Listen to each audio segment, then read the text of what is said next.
Welcome back to Desk Careers, everybody. I'm so excited to have another amazing guest with us here at our Desk Careers Spotlight series.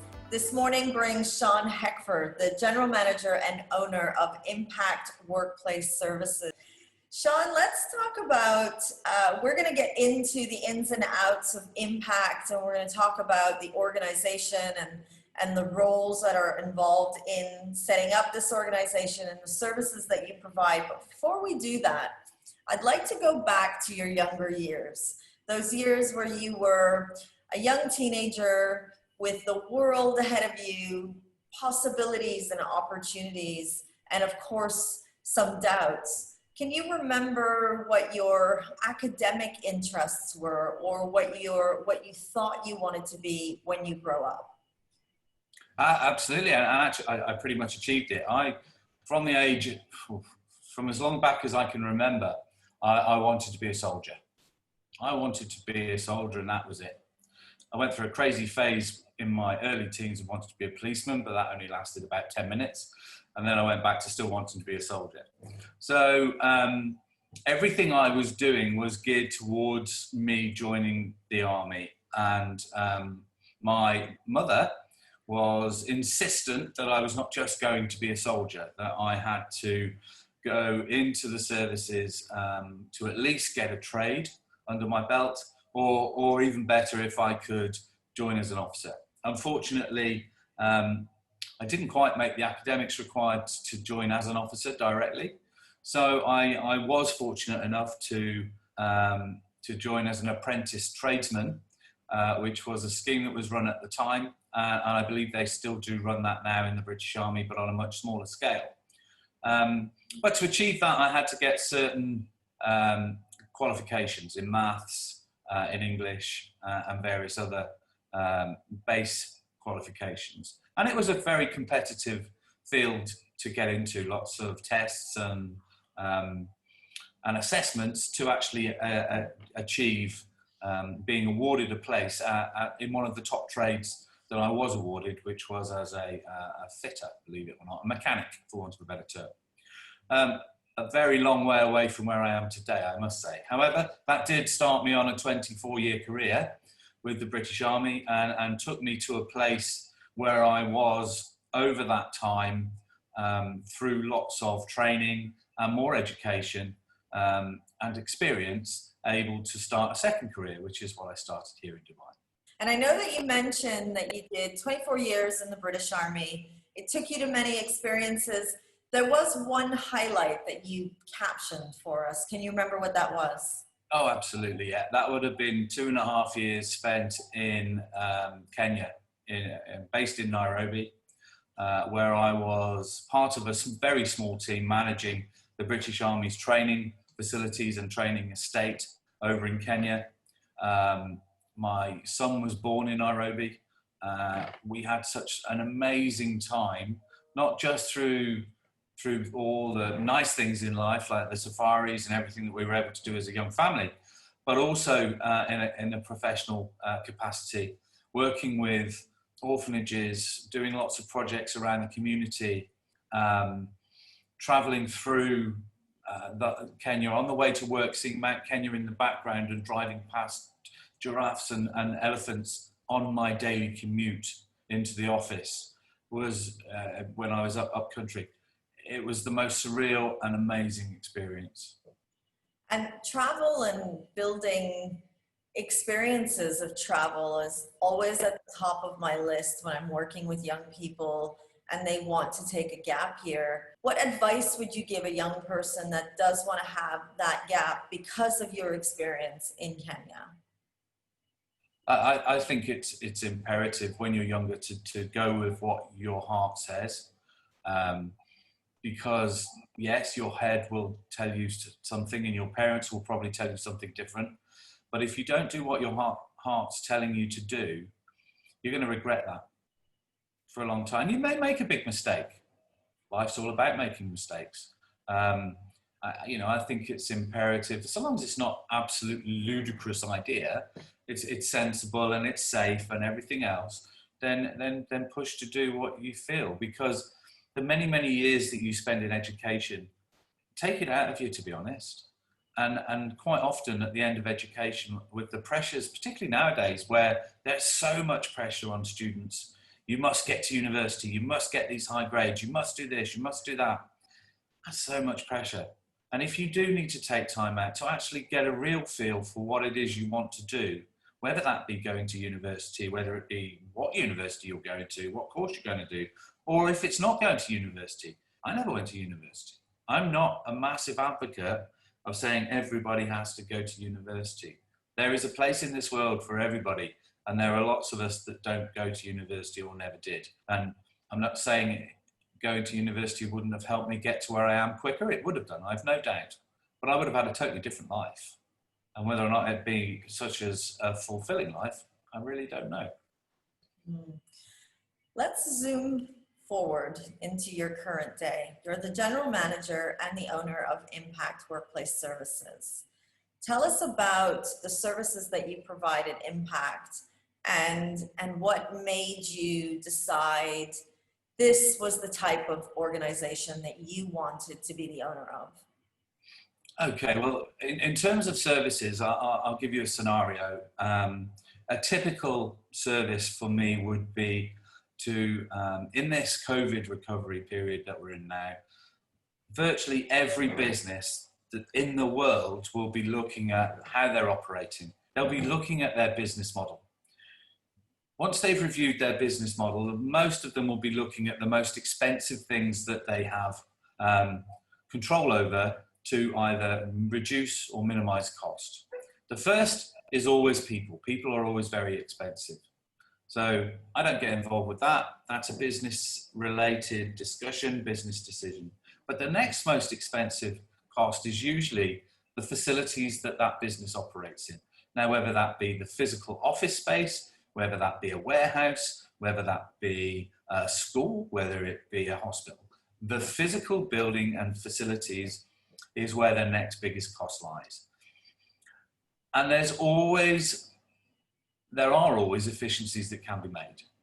No matter how efficient you think you've been running those facilities, there are other efficiencies that can be made.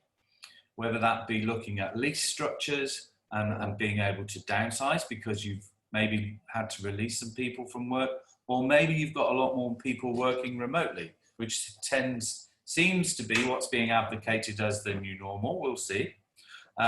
However, that's going to result in less physical office or physical workspace being required by a company. Now, that's not necessarily something you can just do overnight, because leases sometimes are 5 or 10 years long, depending where you are. In some countries, they're only a year, which is fine. But in that interim, until you can actually downsize that space, what can you do to reduce that cost? And I can work with businesses to look at every aspect of their operating cost, or OPEX as it's affectionately known, to see where we can make those savings and what we can actually do to reduce that operating cost until you can release that space and reduce the big picture number, which is the lease cost, the rent. Now, so that's probably the main consulting piece that I do. The way that I've structured my business is actually as a result of an experience that I had previously when I first came to Dubai. And I worked for a large consultancy in the built environment, in buildings. And what I found when I worked for that company, they were a great company, don't get me wrong, but they were very constrained. They were constrained by their own tools. They were constrained by their own process, and it was very slow and cumbersome. And actually, there weren't an awful lot of tools. And in terms of technology, if they didn't have it, they weren't interested in looking elsewhere. So that was exceptionally frustrating. And as I set up Impact a few months ago, it dawned on me, I've got the ideal opportunity now to set up the consultancy as I see it can operate effectively and efficiently. And what I've been doing is working and securing lots of strategic partners and in effect building a toolbox. Sean can't save the world on his own. And at the moment, whilst I hopefully in the future, I'll be looking to recruit consultants to assist me, what I've been doing is putting into place lots of partnerships with companies that have the sorts of services, particularly at the moment in the COVID recovery phase, that business might need to help them keep moving forward safely. safety is the ultimate goal at the moment for everybody. They want to attract people to come back to their workplace, and there's got to be a certain amount of reconfiguration and change to process and change to equipment and the whole infrastructure of the workplace to make people feel comfortable about coming back to work. So that's what I've been pulling together, all these tools in my toolbox. So when I go to a client and we're looking at what we need to do to rationalize, I can also offer all these effective solutions to help make their workplace more effective, more efficient, and safer in this COVID recovery period. Amazing. So COVID has really opened up new business opportunities for Impact. I think it has the potential to, yes, because as I said earlier, every business should be reviewing the way they're doing business. And part and parcel of that is to review their facilities. Most SMEs don't have the sort of expertise that's needed to do that deep dive review of the operational costs. And that's where I can step in. They can just pay for a one-off service. There's no visa requirements. There's no overhead requirement. Come in, do a piece of work, make the advisory, and if need be, help them implement it, and then walk away again. The bigger companies, and my previous role was with a global company, and I was pretty much responsible for those services for every office that they had outside of America. So I had a massive geography for many thousands of people in office space, and I was able to do that remotely. I used to travel a fair amount, but I would only travel when I had to. I was using the tools like Zoom and WebEx 6 years ago as a matter of course. My boss was in America, so we were 12 hours apart. I'd been used to working remotely and working from home for the last 6 years in a global environment. So when the pandemic hit, it was nothing new to me. And it was quite interesting to see how other people suddenly dawned on them that actually this wasn't a bad thing and could be done. Whereas for many years in the corporate real estate world, where we were trying to reduce footprint and cost in physical office space and saying more people can work from home, more people can do remote working, there was always a lot of pushback. No, we can't do that. Never, it'll never work for us. Well, we've just gone through the biggest experiment in the world, and it did on the whole. Of course it did. All right, let's zoom in on a young person watching this right now. What tips can you offer a young person thinking, hey, I really like everything that Sean's been talking about. I really think that's something I would find interesting to do as an occupation. What should a young person be ready for, and what skills should they be enhancing before they apply for work like this? There are really two aspects to the facilities management world, and they're affectionately termed hard and soft. A hard facilities manager is predominantly somebody with a lot of experience in the built environment engineering aspects. So building services, air conditioning, plumbing, heating, water supply, those sort of hard engineering services. And if somebody's interested in going into that side of the business, which is usually around maintenance of those hard services, certainly maths and engineering are ways that you can do that, and certainly a lot of my peers now have masters in whether it be engineering or masters in facilities management. They all tend to be things that they've done later in life. Certainly if I were heading into this as a career as a young person in facilities management, I'd be looking not only at those hard skills, the engineering, maths type technical skills, but also business management. Facilities managers are a master of a jack of all trades, master of none. And if I were to show you a diagram of all of the responsibilities for your average facilities manager, there are like 50 things that these guys do on a daily basis. And not a lot of people realize that. So having a full understanding of business and in particular the business that you're going to be working for, because ultimately you are there to provide a service to them. Facilities management is all about providing service, and usually it's providing service to a business that does something totally different. and you've got to understand that business so you can provide that service to them at the best level that supports their needs. As I said, the soft side of facilities management is often classified as managing the cleaning services, managing the front of house reception areas, although the catering, that's all classed as soft facilities services. People tend not to, well, people do specialize in that, there's no question about it, and there are specialist organizations that you can belong to. In terms of education, to sort of move into that side of life, I would suggest the business management is going to be the priority for that.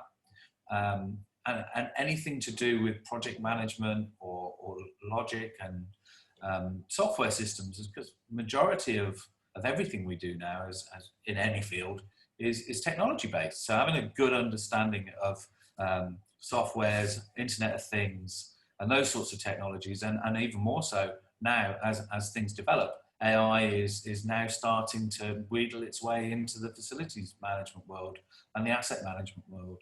So having an understanding of those would certainly not harm anybody that has aspirations to step into the facilities management business.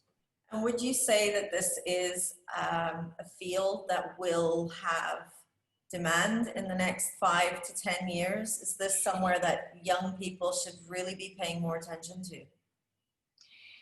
There's no doubt about it. If you take Dubai and you walk into downtown Dubai and look around you and look up, all of these wonderful multi-million-dollar buildings. I mean, your average tower is going to cost around about $100 million for a high-quality one to build. Through life, it will cost 20 times more that to operate. So logic dictates we need smart people to manage smart buildings.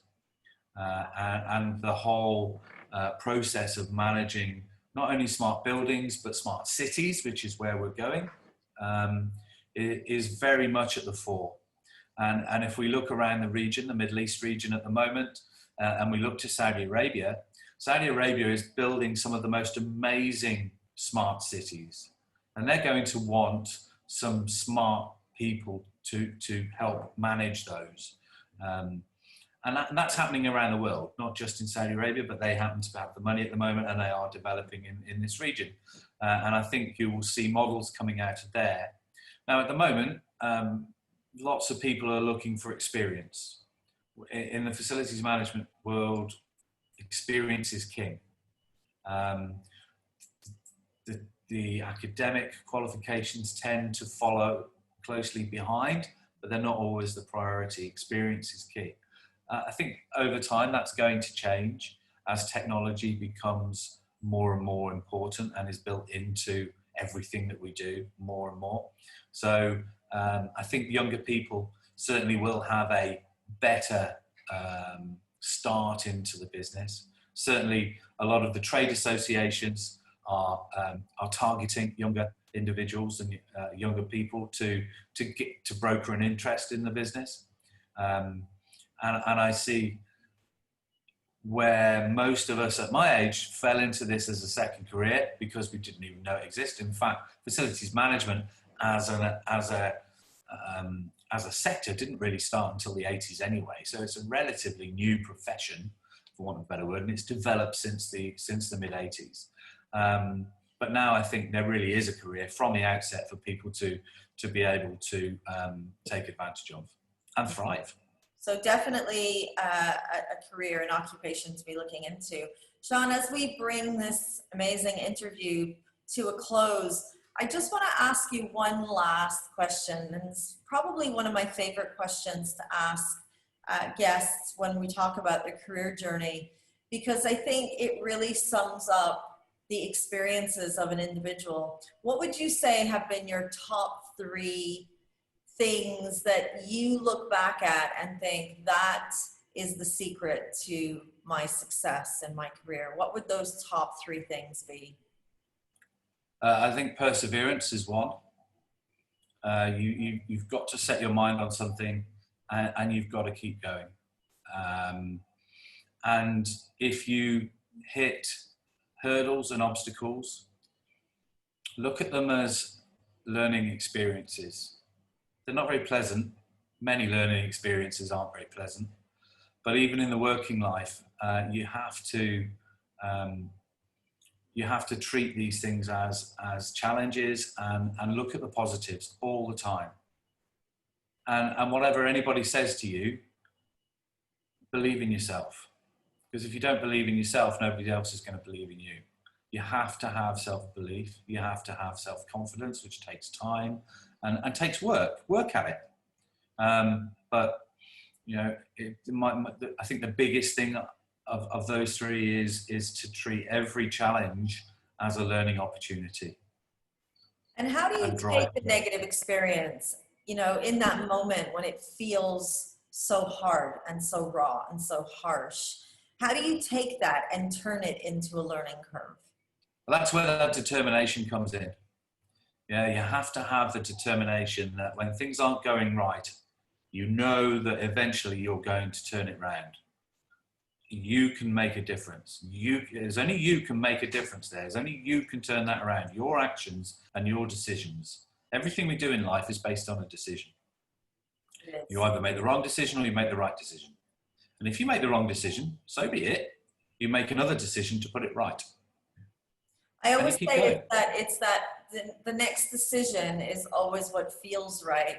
And when you do it, if it feels different, then do something different to make it feel right. So I always think that's my internal GPS system, is that, did it feel right? Did I feel right? Would you say that's been something that has worked for you as well in your career throughout this journey? Yeah, 100%. I'm a huge believer in doing the right thing. And sometimes doing the right thing, because that's what you feel is the right thing, may not necessarily be the thing that the business wants to happen or that your friends want to happen. But integrity to me is everything. And my own integrity and my self-belief in what is right and what is wrong is of the utmost importance. And I think everybody should bear that in mind all through their lives, from a school age right the way through. And if you can keep that as a personal core value, you're never going to go far wrong. And you get to have interviews with Maria. Thank you so much. Thank you. That was Sean Heckford, General Manager and owner of Impact Workplace Services. And this brings us to the end of another amazing conversation with an amazing professional in our Desk Careers Spotlight Series. Thank you everyone for watching, and thank you, Sean, for joining us. I look forward to seeing you all at our next Spotlight.